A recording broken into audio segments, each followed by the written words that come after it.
All right, let's see if this worked. Hello and welcome. Yeah, it's look like it's going good. So we're trying out new stream broadcasting software. But hello, welcome to Baton Rouge.net user groups Sunday short. We actually have a special guest with us this Sunday who's going to be demoing an app of theirs. I'm going to bring them on here in a second. I just want to make sure he was ready. Give me a thumbs up. And introducing Austin Weber to the stream. Hello. Hey, how's it going this morning? Going pretty good. So this is going to be the first time we attempt this. I brought Austin on. He has an app that I'm going to let him talk about here in a second, but we're going to do a little work on it. Or he is. I'm just going to watch and critique because that's what devs do to each other. Yeah, we're going to hang out this Sunday and see what happens. But, for those of you who are new here, welcome. We're the Baton Rouge.net user group. We stream every other Sunday. We stream the second Wednesday of every month, and sometimes the third, depending on if the SQL Server guys have a speaker or not. I think they have one coming up, so we'll see about that. But yeah, we export all of our talks to YouTube. Our YouTube channel is actually growing. This is one of the efforts that we had to actually help grow our channel and produce more content. So far, they've worked out pretty well. So yeah, without further ado, Austin, why don't you introduce yourself? Yeah, so I'm Austin Weber. I am a software developer, obviously, in the .NET space, and work for a consulting company headquartered in Baton Rouge. I work out of their Hammond office. I have a podcast that occasionally puts out episodes. We're working on that. And we're going to be talking about my other side project today, which is Louisiana Historical Markers. Which is a lovely little crowdsourced app for this neat little signage program that's run throughout the state. I guess I will go ahead and share my screen. Yeah, go ahead, pull it up. I'm going to drop a link in the chat here in a second. But yeah, it's a nice little crowdsourced app. I'd like to say that I actually managed to submit at least one marker to it. There you go. So yeah, one less plug for the podcast, usecasepod.github.io. You can find all the links there. You can find all the episodes there. So just give that. Nice. No, go for it. It's a great listen. Support our Baton Rouge community members as always. Nice. All right. So we're going to talk today about LA historical markers, and I'm going to go ahead and pull up the app itself so we can actually look at it. This is the GitHub page. App is totally open source. I am looking for people to help me maintain it. So if that sounds like something that would interest you, please, feel free to check it out. Create a pull request. I'm gonna share my screen from my phone real quick if Reflector will decide to work. It looks like it's thinking. There we go. 8, 4, 5.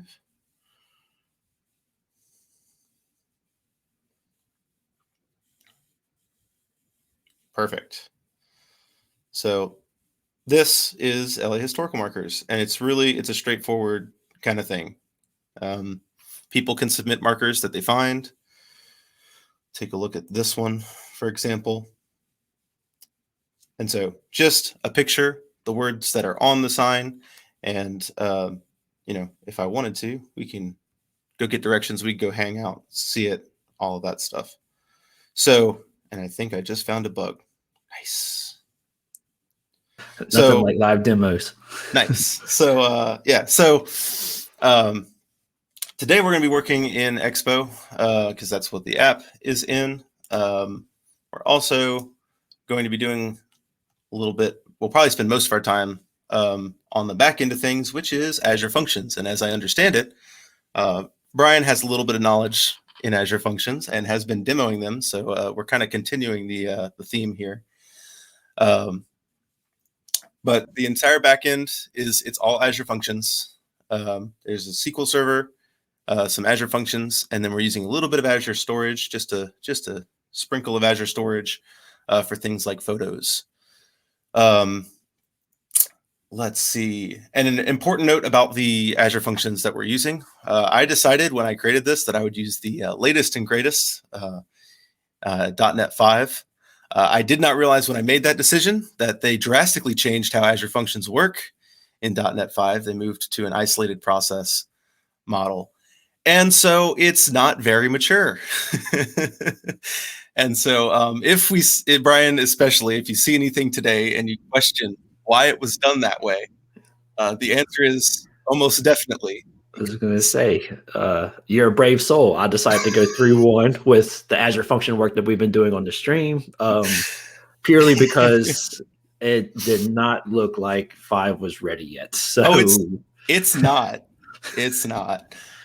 So doing things like base 64 encoding an image and sending it to the server instead of using form data, things like that, kind of hacks that you don't want to do, but sometimes you find yourself in a position where all you can do. That's awesome. So why don't you give us a little rundown on Expo and what that is real quick? Because sure. I know I don't know what type of developers we have, but I've been fortunate enough to work with it. So I'm familiar, but you were getting there. I'm sorry. No, it's fine. No, it's fine. I love it. We were on the same path here. So yeah, it's an Expo app, which means it's React Native. I chose React Native because at work I do full stack development, so I use React for work on the web, and so I figured some of the knowledge would transfer. That was a correct assumption. It's not all of it, but some of it. And I used Expo specifically because setting up React Native is hard. And Expo makes that easy. And also on top of making just the startup process easy, they give you all kinds of wonderful goodies for free. Things like hot reloading, getting the development code on your phone, running on your phone, as an example, which we'll see today, with a QR code scan. And then having it hot reload on your phone over the internet, no cables, no nothing. So it's cross-platform because it's React Native. And then on top of that, it bundles all that stuff together for you, makes the setup process really easy, and makes the development process an absolute breeze. And I don't know, I've done some Xamarin Forms really work in the past, and I hear that it's gotten better, but I still don't think that there is a story in Xamarin Forms for the app is on my phone without a cable, and when I hit save, it rebuilds. So that's fairly correct. And that's some of the stuff that just like it's the icing on the cake, really makes dev life not horrendous. So yeah. So yeah. So I have a quick question. Sure. And this is going to go. And this is just for my knowledge. So I've had the pleasure of working with Expo. Do you do any over-the-air updates for your application? So unfortunately, I did not realize that I had to opt out of over-the-air updates. I assumed, based on the documentation that I read, I assumed I had to explicitly publish with Expo to receive over-the-air updates. And it appears I learned just like last week that anytime I build, I am essentially pushing out over-the-air updates. Yes. So I have sent out a lot of buggy code apparently, which is lovely. Always good to find that out kind of, after the fact. But yeah, so I actually have, let me see if I can pull it up. I literally disabled over-the-air updates like last night. Nice. Or maybe the night before. I remember setting up multiple release channels in order to get around that. And that's the thing. You can set up the release channels, but then you have to build for each release. Mm-hmm. And it's just, I don't, it seems like more of a headache than it's worth, especially because I'm not paying for Expo. So my builds are not prioritized. And so if I'm going to do a build for every single channel, and then, I've got to build, I want to build once, honestly, if I can help it. So, yeah, I am turning off over-the-air updates. They may come back later because they are nice. I mean, it's nice to not have to fight the App Store, but yes. But I am not at a point where I can reasonably manage them. So yeah, that is a good question and a good gotcha, because I did not realize it was opt out. Yeah. All right. I think that pretty much covers it. I hope for anyone who does, if you do try to create a pull request, I hope this documentation is sufficient. It's a lot, but I do know that there are all kinds of shenanigans with setting up things like setting up Azure Functions is usually pretty easy with the extensions, but there's shenanigans and Azurite for emulating, which we're gonna show today. Azurite is an emulator for Azure Storage, so you can run like a local instance essentially of things like Azure Storage, Blob Storage, and Azure Queues. So there's some complexity here, unfortunately. So if anyone does try it out and can't get it running, find me on Twitter, find me somewhere, get in touch with me, open an issue, something, because I want to make this so that anybody can contribute if they so choose. All right. So that being said, I think we can kind of get into the feature that we're going to be working on today. So I'm going to go to this project. I feel like this is like a real open source project here with the board and everything, right? This is born of necessity because I have too many ideas, and so does Bree. I may have forgotten to mention that she is kind of the idea machine behind this. So Bree is my wife. She loves history. We love taking long drives and seeing old buildings and things of that nature. So this was a joint idea, but she is the engine behind it in terms of new ideas. So I had to put her ideas somewhere, and so this kind of happened. But we're gonna take this one today, which is it's a really easy one. So people can report when a sign has bad information on it, or maybe it's not where someone said it was, or something like that. And this is a feature that I hastily implemented because Apple told me, 2 or 3 updates in, that I needed to have reports built in for any user-generated content. So I kind of cobbled this together, and it is not in the best of states. So we're going to clean it up today. And specifically, we're using SendGrid, the free tier, which has a limit of 100 emails a day, which I haven't hit yet. The problem is if I ever do hit that, then the report button will go sideways, right? And bad things will happen for our lovely end users. So we're going to actually put these emails, we're going to use Azure Storage Queues to queue up emails. And then there's some retry logic that we'll get out of the box. There's some failure state that we'll get out of the box. So if we try to send the email 6 times or so, and the 6th time fails, then we'll have all of the state needed to send that email again, but it will be out of the way, and we can either requeue it, or I can go and investigate and find out why it failed, that kind of thing. Highly recommend Azure Storage Queues for this kind of thing, right? Where the end user doesn't really care what happens. This is kind of a side effect, right? They're not really worried about, they don't really care if the email is sent or not. They just want to hit the report button and be done. And so this gives us a way to kind of offload that work.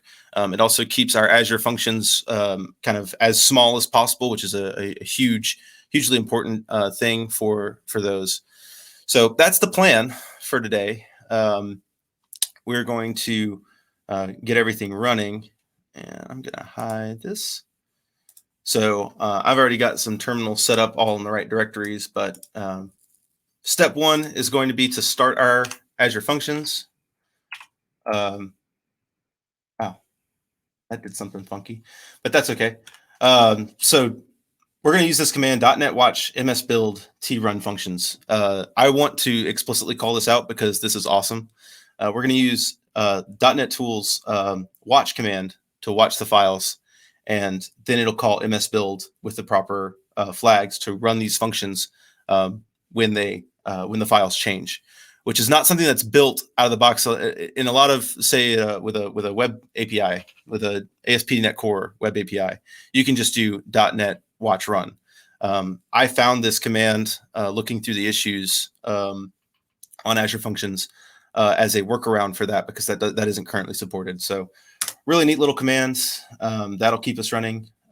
Things to note, I do have a Docker SQL Server instance running kind of behind the scenes, and we're going to make sure that Azurite is started. Ooh. Oh, Azurite blob service is already running. Okay, looks like I did that already once this morning.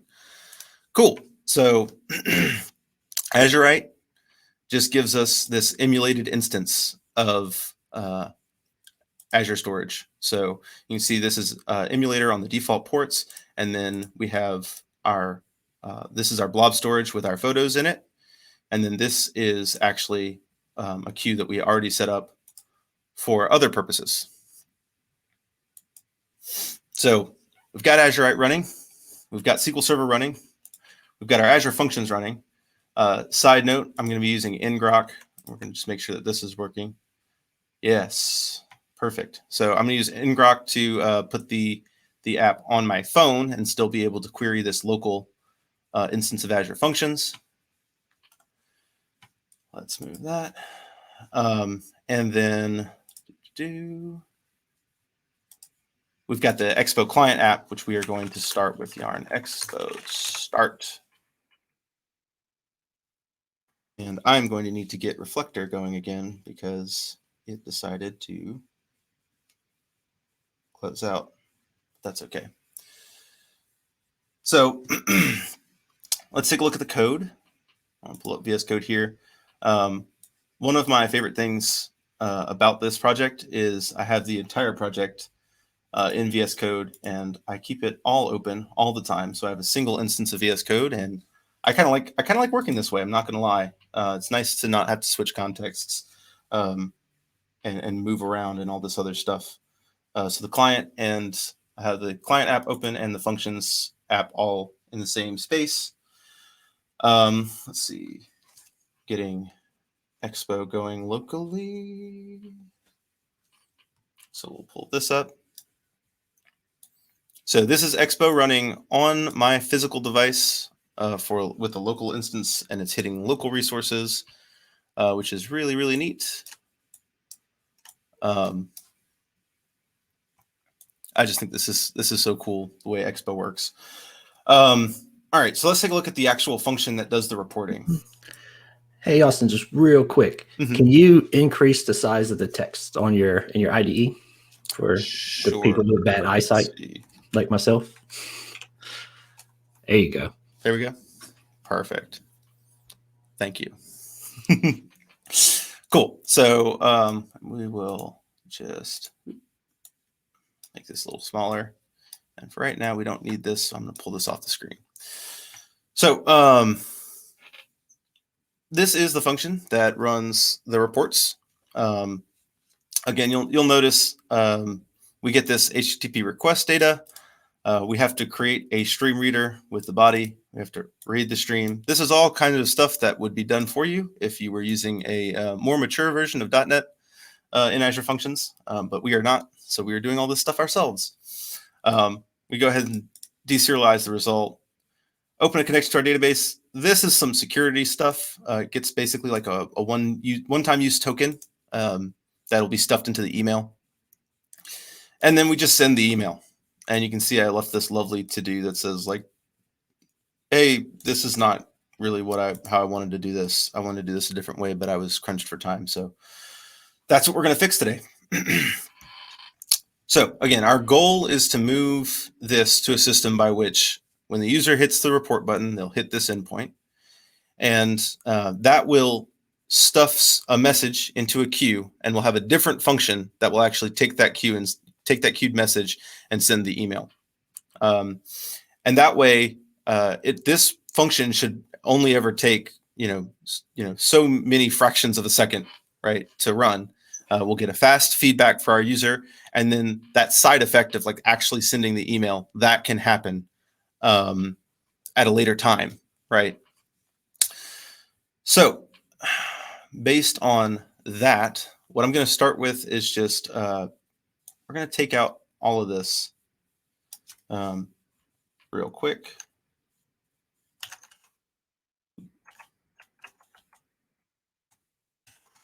Just going to comment all that stuff out. And then we are going to, we're going to change our response. We're going to need to create a class for this response. So I'm just going to do it here because you can always move it later, right? I'm going to call this user report.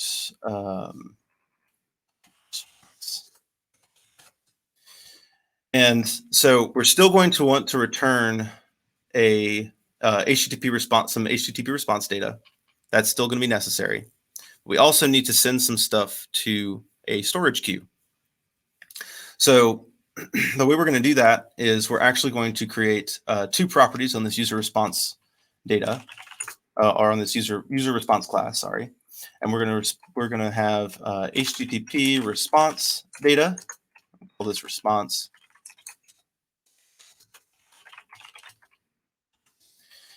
And we will have a different class for our property here. And actually, I think we could probably just reuse this report DTO. Yeah.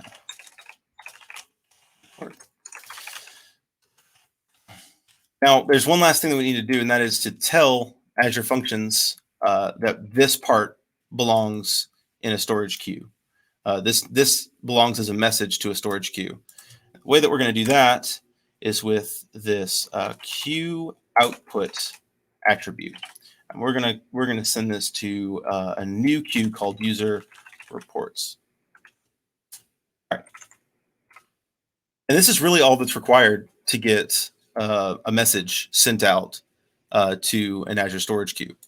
Is this attribute here? It's really, really straightforward, even in the not so mature .NET 5 version of things. This is still, it's an attribute, and that's it. That's all that's required. So let's see. And actually, now that I'm thinking about it, we've got this one-time password that we're going to create. Hypothetically, we could create this in the other function, but I think I'm going to leave this being created here. So we're actually going to need a new class for this, just so we can pass that one-time password along.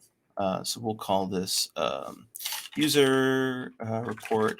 Let's call this email payload. Sure, why not?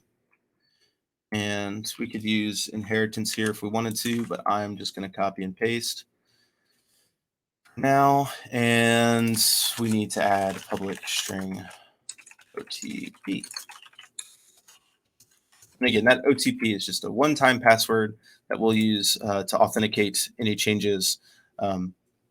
Essentially, we're going to use this information to construct a URL, which we're already doing up here.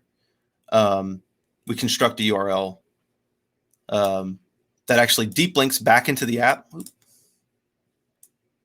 So this URL here deep links back into the app, and it allows me with this one-time password to make any changes to it and then submit it. And that's the whole form of authentication. That's the whole form of admin functionality. We're a scrappy little organization doing things the best we can with the least amount of effort. So, all right, we've got this user report payload. Let's swap that out there, and that'll throw this into a storage queue message. And I guess it's time for us to try it out. So I'm going to go ahead and new user report response. I think I just copied that. Yep, perfect. And let's see. User report is up here. New user report. And then we had marker ID equals report.marker ID.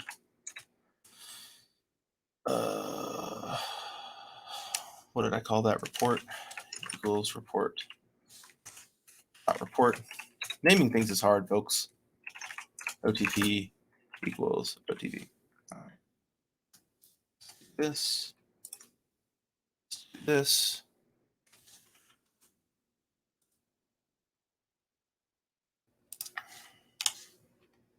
And I think this is complaining because we need to change the response type.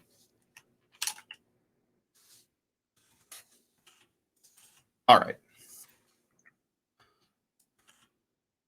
I think this is all we needed to get a message sent to the queue. So that's half the work right there. Seems pretty easy, right? Let's go ahead and test this out, though.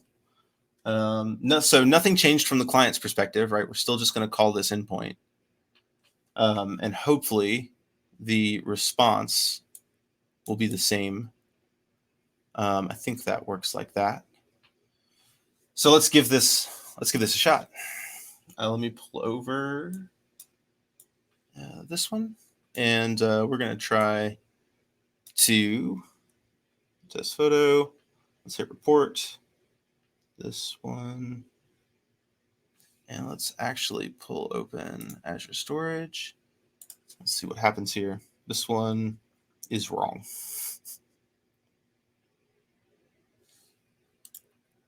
And let's refresh this.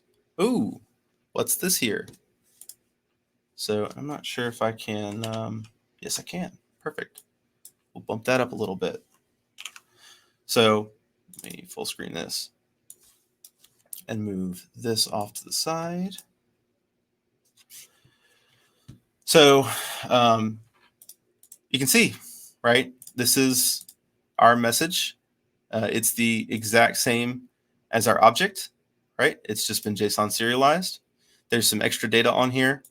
You can see there's this DQ count, right? That'll tell us how many times we've attempted to process this.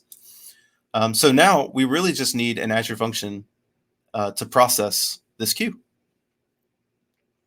So Look, just real quick, just to recap for us. So basically what you're doing is invoking a current Azure function that you had written to send emails, and all you're doing is publishing a basic message to a storage queue in Azure. Yep. That's it. Nice. Yep. That's all it is. And that's all it takes is it's really just this queue output attribute. And that's all they handle the rest of the magic for us, right? Yeah. That's awesome. That's awesome. Yep. So now that we've got this this message being published to the queue, right? We need to do something with it.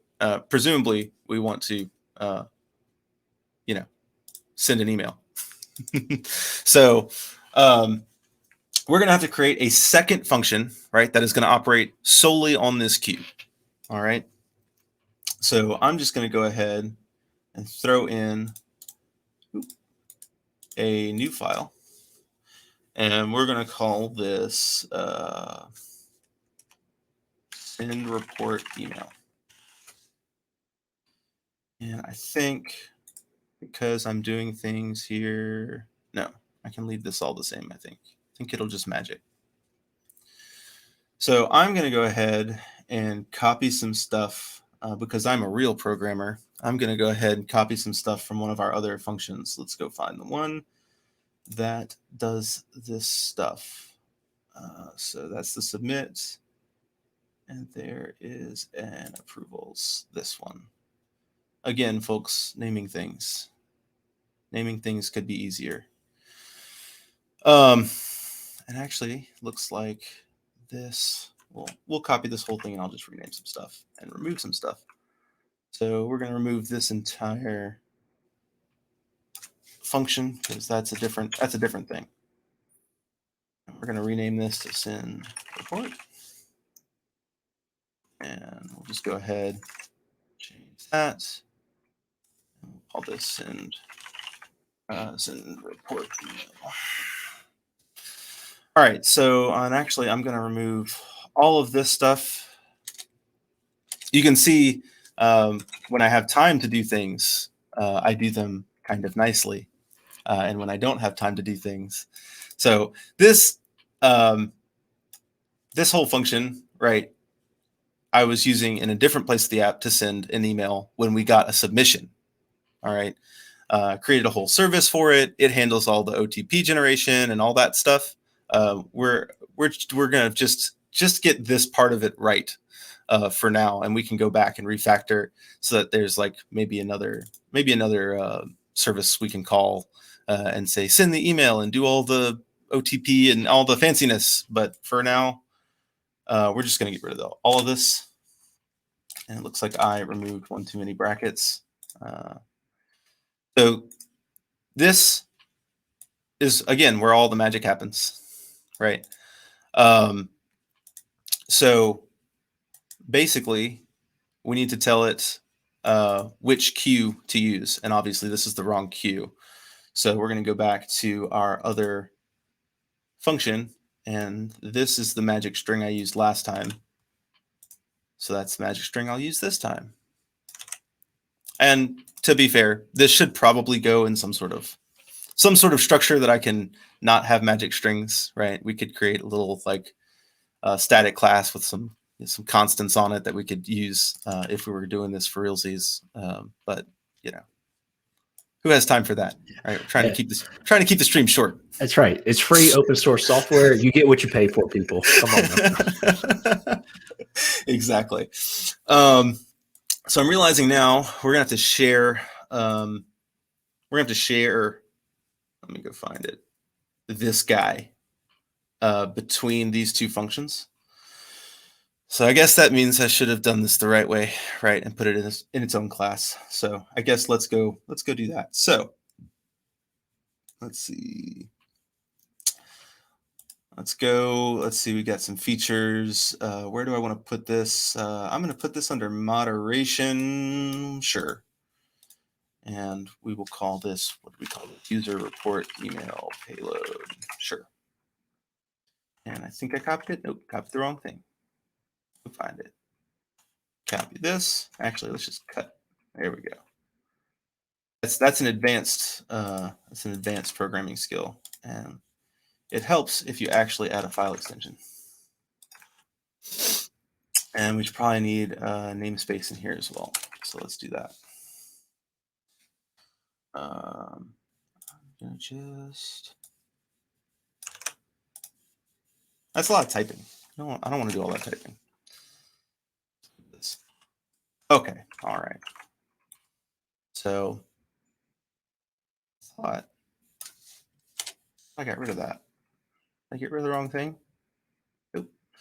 And then VS Code is going to tell me, hey, I don't like that. And then it's going to give me this one-click thing that I can fix that. So that just pulls, that just introduced a new using statement. And we now have that pulled from our shared project.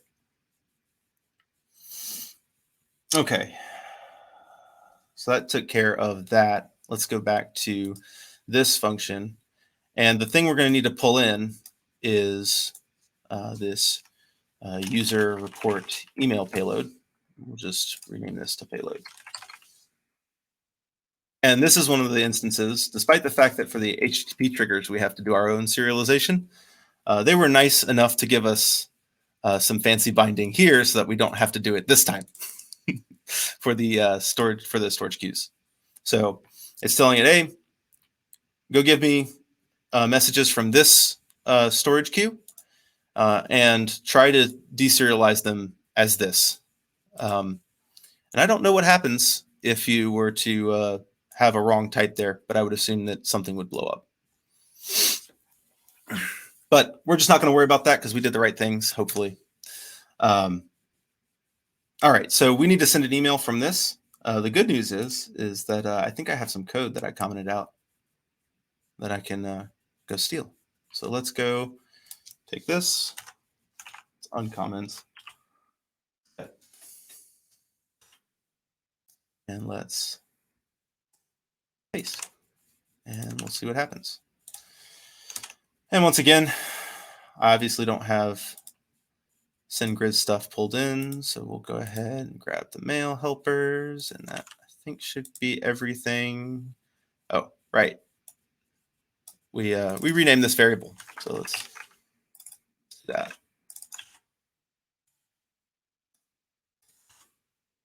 And then this will be payload.otp, and it's going to be uppercase. Oops.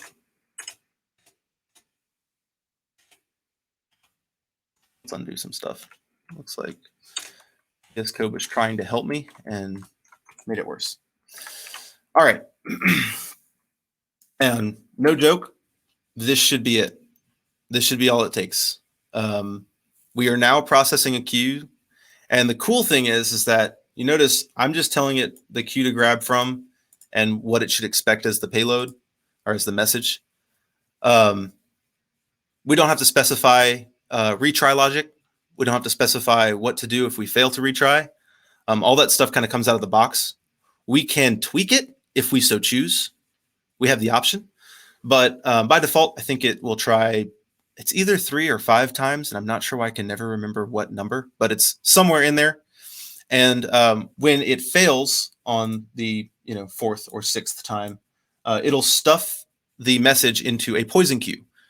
And the beauty of that is that it is replayable, right? I can go and grab that payload. I can grab that payload from production, throw it into a storage queue locally, and basically replay the scenario verbatim, right? And that's super, super, super powerful from a debug standpoint. It also means that if we wanted to get crazy, we could have an Azure function that operates on our poison queue, right? And then and then it's just Azure functions all the way down, right? But yeah. This is a quick how-to on how to do event-based architecture in Azure. So if anybody's not picking up on that, no, that's fantastic. Yeah. So it's funny because I stumbled upon this because this is actually the recommendation on how to process and send emails in Azure Functions. If there is a tutorial from Microsoft, you can find it in their docs, and they, it's this, right? It's like, hey, instead of just sending it in the Azure function, right? It's cheap. Throw it in a queue, process that queue, and that helps with a number of different things. I mean, one of the things to remember when you're working in Azure Functions is the functions need to be as short-lived as humanly possible. You want them to live very little time actually running, and so that kind of alleviates that, right? Sending an email can mean waiting on a response from a web server somewhere, right? And if we're sitting there hanging out, just spinning cycles, waiting for SendGrid to say, "Oh, I got it," right? That's bad. And so this kind of alleviates some of that by saying, like, okay, move on. We'll send the thing later, and if it fails, we can always retry. So yeah, I'm going to go ahead and give this an actual shot and see if we did the things right. So let's try our little report again. And actually, I don't even need to try the report again, because if it worked, maybe never mind. I was hoping that this message would have been sent, but it is not. So let's go find out why. Let's see. That would be why. Provider. Let me make some white space change to the code and see if that.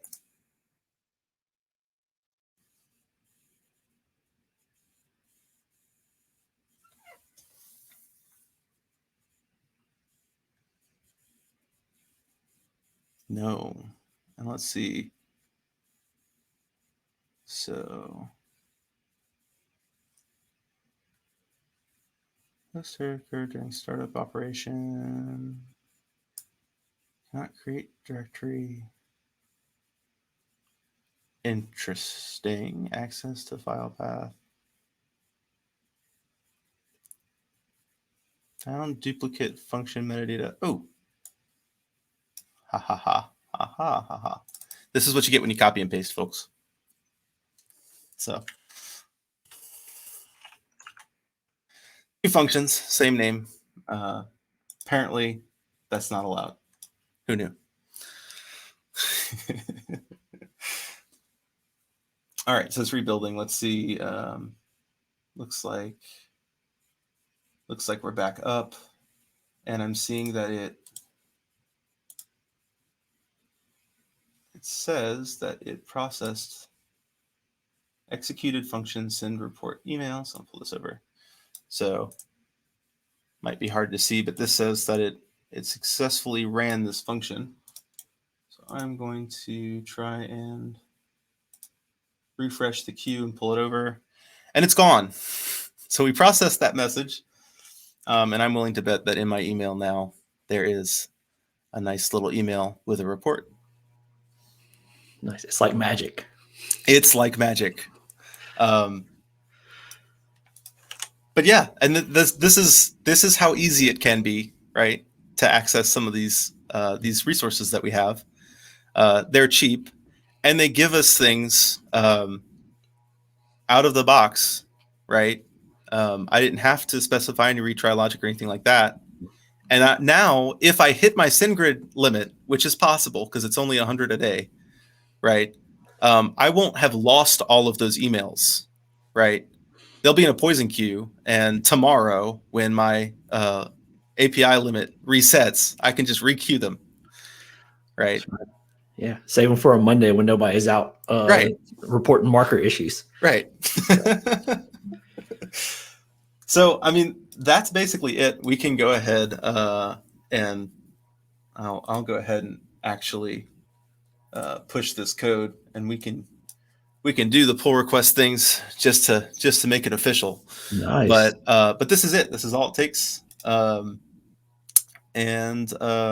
We now have a more robust email system, which is something I wanted for a very long time. But despite the fact that it only took me a few minutes, was not a high enough priority. So yeah, it's one of those things. Once you realize what Azure offers you and how you can leverage it, you just have to find the right tool for the right job. I mean, right. In here, it looks like you came in, you said you wanted a new function. I imagine it asked you how or what kind of function you wanted. You said you wanted it to trigger off of a queue. Your queue is already attached to your Azure subscription. So you just kind of point it in that direction and say, okay, bring in the data whenever it comes in. Things. Yeah. When the data comes in, we know it's going to look like this object whenever it's deserialized. And yeah, we want to go ahead and send an email. So that's nice. That's really nice.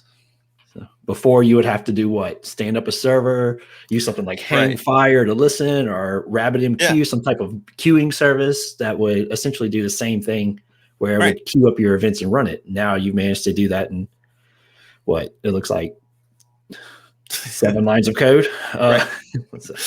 Right. Yeah, and that's kind of the exciting thing. It's one of the reasons this app actually got off the ground, because I work in bursts, and with something like this, I knew myself, and I knew that the work that it was going to take to stand up a server and get all that stuff running, and then you got to get everything going. There was a high chance that I would get like halfway through the process of getting it just kind of stood up, and then I'd lose interest. And so this, on top of being cheaper, which is also a major benefit when we're not charging for anything, on top of being cheaper, this was like, it's really not that hard to get set up, get running, and then adding new functions is just adding new files. Adding a new endpoint is as easy as new file, and roll. So definitely, once you kind of figure out what is available, and there is quite a bit that's available, it does make your life easier.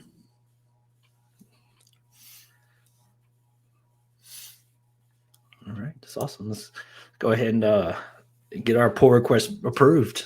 Yeah. Yay! So everybody here can now say that you contributed, even if it was just your eyes. I'll take it. So. All right, let's see. Best emails. That, and I will go to, let's go find GitHub. Let's go find GitHub.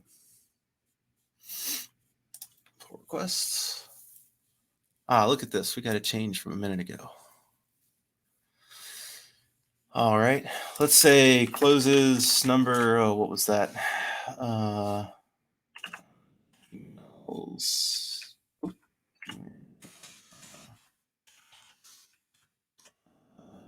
This closes number 27. Create this pull request. Let's see what this Austin guy was up to. Again, it's insane how easy that is to do, right? Talking to a queue, single line of code. All right, let's prove that. Yeah, back here. Being denied by GitHub itself. Yeah, we're just gonna say no. We're gonna approve that. All right, and it's merged in, and now it's ready for testing. Nice. So we took a feature, got it rolling, and now it's ready for testing. And I'm not going to push this up just yet because I only have one instance of Azure Functions running, and it is the production instance. So we're going to wait until later in the day to roll that out. Maybe late tonight. There you go. When the lighting's not good for viewing markers. Yes, I imagine Saturday and Sundays tend to be your busier days. So yeah, we're not going to roll that out. Let's see, 10 o'clock on a Sunday. Yeah, that's definitely it's not going to happen. Definitely awesome. Well, yeah, no, that's fantastic. Let's see. I don't know. Does anybody have any questions for Austin? I know we have a few viewers out there and a few comments. So, but thanks so much for doing this. This is fantastic. I think this worked out a lot better than I was expecting it to. With this is the first time we've done it with a guest. This is obviously new streaming software that we're using. Look, we got fancy stuff that we can do just because it's the end snap. of the, yeah. And apparently I can switch people around. So nice. Anyway, man, this is a nice setup. Yeah. So it takes a little work, but anyway, yeah.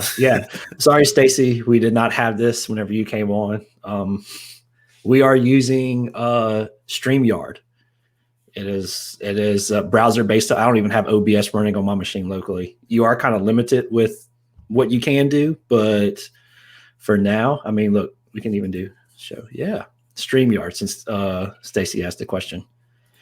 So shout out to one of our former or one of our past presenters. So feel free to go check his stuff out. Austin, this has been absolutely fantastic. This is what I want the Sunday Shorts to be. I am literally going to export this, copy and paste it, and share it with every team member that I have, because we are actually doing something incredibly similar to this at work. Nice. So this is actually incredibly relevant to my professional career. So I thought this, and it gives a really good overview of how to implement this really quick and easily. So thank you so much. Well, I thank Austin so much for coming on. You want to do a quick plug of anything and everything while we're at it? We'll start the stream the way we stopped the stream. I got the repping the merch from the podcast, usecasepod.github.io. You can find me on Twitter. That's the Twitter handle. And you can also find LA Historical Markers on Twitter. I honestly don't know what that Twitter handle is, but if you find me, you can find it. And the app's on the App Store. Go find markers or contribute to the code or, whatever.